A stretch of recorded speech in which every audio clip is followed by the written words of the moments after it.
संगठन को मजबूत बनाना और आगामी चुनाव के बारे में विचार विमर्श, क्योंकि लोकसभा चुनाव सर पे आ रहा है और एक मंगलौर विधानसभा का भी चुनाव आ रहा है, तो चुनाव के बारे में चर्चा की जाएगी, एक रणनीति बनाई जाएगी कि आगे राष्ट्रीय लोकदल किस तरीके से मजबूती के साथ उत्तराखंड में चुनाव लड़ेगा। हम राष्ट्रीय लोकदल जो है लोकसभा का भी चुनाव लड़ने जा रहा है और बंगलौर में हम उपचुनाव होगा, वहाँ माननीय विधायक जी का इंतकाल हो गया था, तो वहाँ पर उपचुनाव होगा, वहाँ भी मुस्तैद मजबूती के साथ राष्ट्रीय लोकदल लड़ेगा। और रुड़की में मेयर का चुनाव होना है, मेयर का चुनाव भी राष्ट्रीय लोकदल मजबूती से लड़ेगा। हमारे माननीय राष्ट्रीय अध्यक्ष जयंत चौधरी जी का दिशा निर्देश है कि पूरे उत्तराखंड में जन जागरण अभियान चलाया जाए और हर कस्बे में, शहर में, जिले में जाकर मजबूत किया जाए संगठन को। राष्ट्रीय लोकदल के कार्यकर्ताओं को, पदाधिकारियों को एकत्रित करके, एकजुट करके एक मजबूत ताकत बनाई जाए और किसान, मजदूर, नौजवान सबकी आवाज़ सुनकर किसानों के बीच में जाएं, उनकी पीड़ा को सुने, नौजवानों की पीड़ा को सुने। आज हमारा नौजवान रोजगार के लिए उत्तराखंड से पलायन क्यों कर रहा है, किसान हमारा क्यों परेशान है, अब तक पिछले गन्ने का भुगतान नहीं मिला और अभी तक रेट उन्होंने डिक्लेयर नहीं करा, तो बहुत परेशानियां जो हमारी आम जनता भुगत रही है, उसके लिए आज राष्ट्रीय लोकदल मैदान में आकर खड़ा हुआ है। और मैं समझता हूं कि आने वाले चुनाव में तीसरे विकल्प के रूप में भाजपा कांग्रेस के बाद तीसरी ताकत राष्ट्रीय लोकदल बनकर उत्तराखंड के उभरेगा और उत्तराखंड की जनता राष्ट्रीय लोकदल को इनके विकल्प के रूप में देख रही है। चौधरी साहब, गरीबी हटाओ जैसा ही एक स्लोगन बन गया है कि किसानों को जो है गन्ने का भुगतान दिलाया जाए।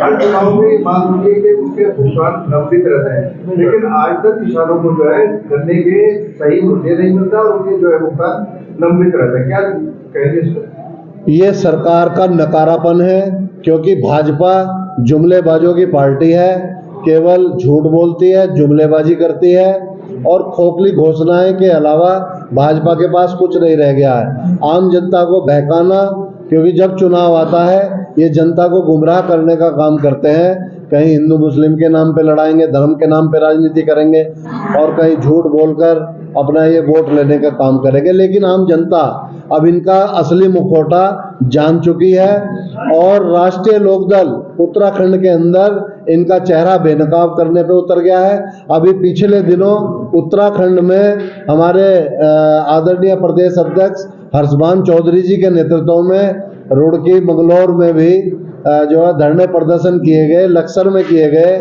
और इसमें इस इकबालपुर मिल पर भी धरना दिया गया। किसानों की समस्याओं को लेके उत्तराखंड में राष्ट्रीय लोकदल ने ज्ञापन भी दिए अपने माध्यम से। तो हम लोग लड़ाई लड़ रहे हैं और अब के चुनाव में जनता वोट की चोट देने का काम करेगी और भाजपा का सुपड़ा साफ होगा। सर, एक आखिरी सवाल है, मंगलौर विधानसभा का चुनाव वहाँ पर, तो उसको लेकर के क्या रणनीति है? आप क्या इंडिया गठबंधन का हिस्सा है लोकदल? नहीं, उपचुनाव जो हम मंगलौर में लड़ेंगे वो इंडिया गठबंधन नहीं लड़ेगा। इंडिया गठबंधन जो बना है वो लोकसभा चुनाव के लिए बना है। 28 दल इंडिया गठबंधन में है और वो 28 के 28 दल लोकसभा चुनाव जो है मजबूती से एकजुट होकर लड़ेंगे, भाजपा का सुपड़ा साफ करने का काम करेंगे। और मंगलौर में जो हम उपचुनाव लड़ने जा रहे हैं, हमारे प्रदेश अध्यक्ष हर्षवान जी उसका पैनल तैयार करके राष्ट्रीय अध्यक्ष जी को भेज रहे हैं। 4-5 प्रत्याशी हमारे संपर्क में है। हम मजबूत प्रत्याशी मंगलौर से उतारेंगे और कोशिश रहेगी राष्ट्रीय लोकदल की कि मंगलौर सीट हम लोग जीत लें और वो हम अकेले लड़ेंगे। तो इनमें एक आखिरी सवाल ले लेते हैं। उपराष्ट्रपति हमारे माननीय वो ये कहते हैं कि जाटों की बेइज्जती हुई है मिमिक्री के जरिए, क्या मानते हैं इसको? मैं आपके माध्यम से बताना चाहता हूं कि आज हमारे उपराष्ट्रपति धनखड़ जी कहते हैं कि जाटों की बेइज्जती हुई है, किसानों का अपमान हुआ है। मैं उनसे पूछना चाहता हूं कि आज आप बिरादरी को आगे करके बिरादरी को बदनाम करने का काम कर रहे हैं। उस दिन बिरादरी कहाँ गई थी जब साक्षी मलिक जंतर मंतर पर बैठी रो रही थी? फोगाट, हमारे बजरंग पूनिया, सारे पहलवान वो सब जाट बिरादरी से तो थे, उनको कहाँ न्याय मिला? वो 3 महीने तक जंतर पंतर पर न्याय के लिए बैठे रहे। उन्होंने सरेआम ब्रजभूषण शरण पे, भाजपा सांसद पे आरोप लगाए कि इन्होंने हमारा यौन शोषण किया है, उसके बावजूद भी कोई कार्रवाई नहीं हुई। जब ये जाट बिरादरी का मोह कहाँ गया था? जब हमारा किसान दिल्ली में लाठियां खा रहा था और दिल्ली में 1 साल तक धरना प्रदर्शन चलता रहा, जिसमें 750 किसानों ने शहादत दी।